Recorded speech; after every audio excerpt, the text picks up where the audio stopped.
Анабыр улуғын көз олықтақ нәхленеті ұры-тұрықуттан бәйті тұспа тұттар тыллақ өстіғ. Етер әрі сақатыйы сабыдылығыр оғыстыран ұмнуға қалынырыр. Оттан білінгі көлуіне ол тыллары олығда тұттубат етеніне түріту көстерін ұмнарға халғады өскәді. Еті бұғыны қыратық төкөнер арсылықтан Саха Республикатын бәчайтын туйгуна Анна Гольдерова анал кенеге тахарды. Саңа кенеге сұрақтан етігер бігеге корреспондент сұртта. Сотрутата улустал верок управлениятын таритинен Гольдерова Анна Александровна анабыр лугун жахай онна сасқылақ нехелектерин төлбе бұхарыла қылғыстыл диста кенегеті көнсерін көрбіті. Тамалтығын ағардаливін эсірақ бітті. Сәзікір жағас кейбігінен екемезді самай енігіді ұлағар тағаны, олық қордағаны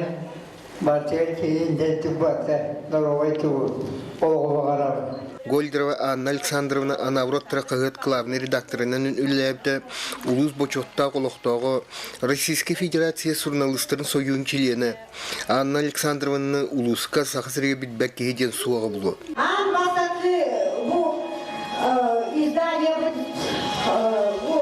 Анна Александровна книгада тағысты, том бұғыдынан еще хаста книгада сұрақта бұғылында.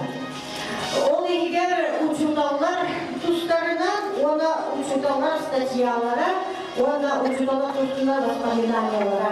Ол күрдік алмаз культурны кеңе улус ұтықтаны жона сәргеті, тәлілті салаятчылара біргал тұхын өлеләві кірдіғастар, учуталар кәлін күттінылылар, ағырда тұллар әттілер.